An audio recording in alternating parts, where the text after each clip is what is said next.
ഇന്ന് നമുക്ക് കുറച്ച് ചിക്കൻ ഫിംഗേഴ്സ് ഉണ്ടാക്കി നോക്കിയാലോ. അതിനായി ഞാനിവിടെ എടുത്തിരിക്കുന്നത് 1/2 കിലോ ചിക്കനാണ്. ചിക്കൻ ഇങ്ങനെ നീളത്തിൽ മുറിക്കണം. അതിനുശേഷം നമുക്ക് ഇതിലേക്ക് ആവശ്യത്തിന് ഉപ്പ് ചേർത്ത് കൊടുക്കാവേ. പിന്നെ ജിഞ്ചർ ഗാർലിക് പേസ്റ്റ്, പിന്നെ 1 spoon soya sauce, 1 spoon tomato സോസും കൂടെ ചേർത്ത് നന്നായി കുഴച്ചെടുക്കുക. ചിക്കൻ ഫിംഗേഴ്സിന് വേണ്ടിയിട്ടുള്ള ചിക്കൻ എടുക്കുമ്പം നമ്മൾ എല്ലൊന്നും ഇല്ലാതെ നല്ല ഭാഗമായിട്ടിരിക്കണം എടുക്കുന്നത് കേട്ടോ. ഇത് നന്നായിട്ട് നമുക്കൊന്ന് മിക്സ് ചെയ്യണേ. ഇത് നന്നായി മിക്സാക്കിയ ശേഷം നമുക്കിത് കുറച്ച് നേരം ഫ്രിഡ്ജിൽ വെക്കണം കേട്ടോ. ഫ്രീസറിലൊന്നും വെക്കേണ്ട ആവശ്യമില്ല. ഫ്രിഡ്ജിലൊരു 10 മിനിറ്റ്സോളം ഇത് വെക്കണേ. അതിനുശേഷം ഒരു പ്ലേറ്റിലേക്ക് കുറച്ച് മൈദ എടുത്ത് അതിലേക്ക് നമ്മൾ ഫ്രിഡ്ജിൽ വെച്ചിരുന്ന ചിക്കൻ എടുത്ത്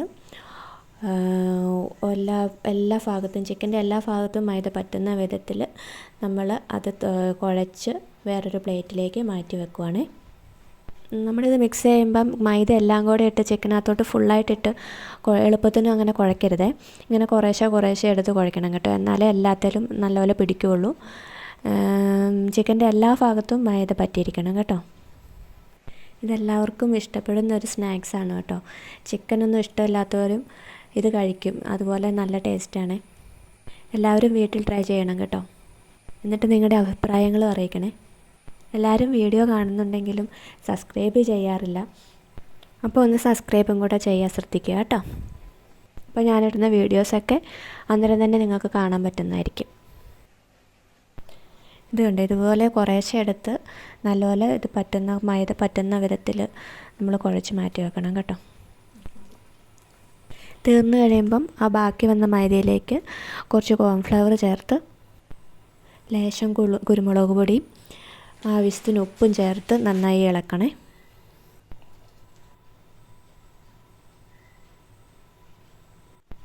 അത് കഴിഞ്ഞ് ഈ ചിക്കൻ കഷ്ണങ്ങൾ ഓരോന്നായി എടുത്ത് വെള്ളത്തിൽ മുക്കി തയ്യാറാക്കിയ മൈദക്കൂട്ടിലിട്ട് നന്നായി തിരുമ്മി അതിൽ പൊടിയെല്ലാം പറ്റിപ്പിടിക്കുന്ന വിധത്തിൽ നന്നായി തിരുമ്മി എടുക്കണം കേട്ടോ. മുമ്പേ നമ്മൾ എല്ലായിടത്തും മൈദയൊന്ന് പറ്റിച്ചെന്നല്ലേ ഉള്ളൂ. ഇതതുപോലെയല്ല. ചിക്കൻ വെള്ളത്തിൽ മുക്കിയതിന് ശേഷം നന്നായിട്ട് നമ്മൾ തിരുമ്മി ഇതിലേക്ക് മൈദ പിടിപ്പിക്കണം കേട്ടോ. നല്ല ക്രിസ്പി ആയിട്ടിരിക്കും ഇങ്ങനെ ചെയ്തുകൊണ്ട്. അപ്പോൾ ഇനി എല്ലാവരും ചിക്കൻ കറി വെക്കാൻ ഞുറുക്കുന്ന കൂട്ടത്തിൽ നല്ല കഷ്ണങ്ങളൊക്കെ മാറ്റി വെച്ച് കുറച്ച് മാറ്റി വെച്ചാൽ മതിയല്ലോ. അതൊന്ന് ഇങ്ങനെയൊന്ന് ഉണ്ടാക്കി നോക്കണം കേട്ടോ. നിങ്ങൾ ഈ യൂട്യൂബിൽ ചിക്കൻ ഫിംഗേഴ്സ് ഒന്ന് അടിച്ചു കൊടുക്കുകയാണെങ്കിൽ ഇഷ്ടംപോലെ ഇത് വരും കേട്ടോ. പക്ഷേ ഞാൻ 2-3 എണ്ണം ചെയ്ത് നോക്കിയാൽ എനിക്ക് ഏറ്റവും ഇഷ്ടപ്പെട്ട ഒരു റെസിപ്പി ഇതാ കേട്ടോ.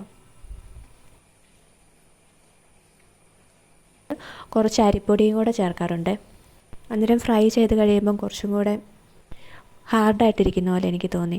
ഇതാകുമ്പം കുറച്ചും കൂടെ നല്ല സോഫ്റ്റ് എന്ന് പറഞ്ഞാൽ ക്രിസ്പി ആകാനും എന്നാൽ കടിച്ചാൽ നല്ല പൊട്ടി വരുന്ന രീതിയിലുള്ള ഇതായിട്ടിരിക്കും കേട്ടോ.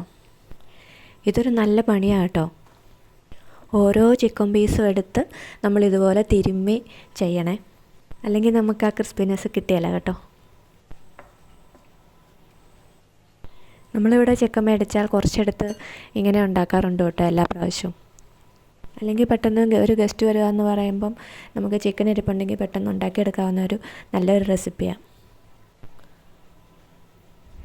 ഞാൻ യൂട്യൂബ് ചാനൽ തുടങ്ങിയിട്ട് ഒരാഴ്ച ആയുള്ളൂ കേട്ടോ. അതിലാകപ്പാടെ ഞാൻ ഇതിനു മുമ്പ് ഒരു ലോങ് വീഡിയോ ഇട്ടിട്ടുള്ളൂ. ഇത് 2ാമത്തെയാണ്. അപ്പോൾ അതിൻ്റേതായ പോരായ്മകളും കുറ്റങ്ങളും ഒക്കെ കാണും. പഠിച്ചു വരുന്നതേ ഉള്ളൂ കേട്ടോ. അപ്പോൾ ഇത് കണ്ടോ, ഇതുപോലെ ഇരിക്കും. നമ്മൾ ഇത് തിരുമ്മി ഇങ്ങനെ വെച്ച് കഴിയുമ്പോഴേ കണ്ടാൽ തന്നെ നമുക്കൊരു ക്രിസ്പിനെസ് തോന്നുന്നില്ലേ. ഇതിങ്ങനെ ഓരോന്നെടുത്ത് ഇങ്ങനെ തിരുമ്മി വെക്കുന്നത് മാത്രമേ ഒരു പണിയുള്ളൂ കേട്ടോ. ബാക്കിയെല്ലാം എളുപ്പം. അത് ചെയ്ത് കഴിഞ്ഞാൽ പാനിൽ എണ്ണ വെക്കുക. എണ്ണ ചൂടായി കഴിയുമ്പം ഓരോന്നോരോന്ന് പെറുക്കി എണ്ണയ്ക്കകത്തിടുക. സിമ്മയിലിട്ടാൽ മതി കേട്ടോ. എന്നിട്ട് ഇടയ്ക്കിടയ്ക്ക് ഒന്ന് മറിച്ചിടുക, ഇളക്കി കൊടുക്കുകയൊക്കെ ചെയ്താൽ മതിയേ. മമ്മി എൻ്റെ ഇടയുള്ളിടത്തോടെയെല്ലാം ഓരോന്നോരോന്ന് തള്ളി തിരുകുന്നുണ്ട് കേട്ടോ. ഇത് കണ്ടോ, നിങ്ങൾക്കിത് കാണുമ്പം തന്നെ മനസ്സിലാകുന്നില്ലേ, നല്ല ക്രിസ്പി ആയിരിക്കും ഇത് കഴിക്കുമ്പോഴേ. കുട്ടികൾക്കും മുതിർന്നവർക്കും ഒരുപോലെ ഇഷ്ടപ്പെടുന്ന ഒരു സ്നാക്സ് ആട്ടോ ഇത്. പിന്നെ ഒരു കാര്യം ഞാൻ പറയാൻ വിട്ടുപോയി. ഓയിൽ ഒഴിക്കുമ്പം വെളിച്ചെണ്ണ ഒഴിക്കരുതേ. ഞാനിപ്പോൾ ഇവിടെ സൺഫ്ലവർ ഓയിലാട്ടോ യൂസ് ചെയ്തേക്കുന്നത്. ഇതിങ്ങനെ ഉണ്ടാക്കി വെക്കുവാണെങ്കിൽ നാളത്തേനും ഇത് കൊള്ളാം കേട്ടോ. ഫ്രിഡ്ജിലൊന്നും വെക്കേണ്ട ആവശ്യമൊന്നുമില്ല. നാളെ സ്കൂളിൽ പോകുമ്പോഴാണെങ്കിലും പിള്ളേർക്ക് സ്നാക്സൊക്കെ ആയിട്ട് കൊടുത്തു വിടാവുന്ന കേട്ടോ.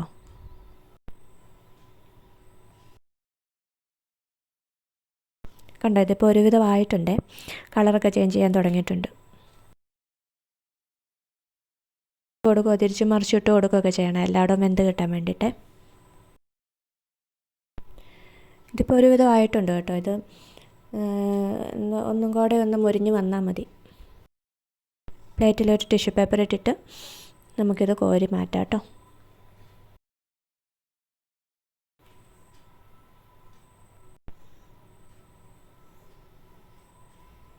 കുറച്ച് നേരം ടിഷ്യൂ പേപ്പറിലിരുന്ന എക്സ്ട്രാ വരുന്ന ഓയിലെല്ലാം ഇത് നിങ്ങൾ പൊക്കോളും. കണ്ടോ എങ്ങനെയുണ്ട്? കഴിക്കാൻ തോന്നുന്നില്ലേ?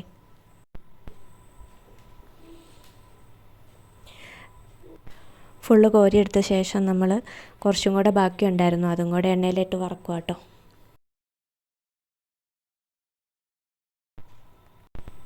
എനിക്കിത് ചൂടൊക്കെ ആറി നല്ലപോലെ തണുത്ത് കഴിഞ്ഞിട്ട് കഴിക്കാനാണ് ഇഷ്ടം. ഇത് നമ്മൾ മറ്റേതും കൂടെ വറുത്തിട്ട് എല്ലാം കൂടെ പ്ലേറ്റിലെടുത്ത് വെച്ചിട്ടുണ്ട്. ഇതിങ്ങനെ ടൊമാറ്റോ സോസിൽ മുക്കി ഇങ്ങനെ കഴിക്കാൻ നല്ല ടേസ്റ്റാണ് കേട്ടോ.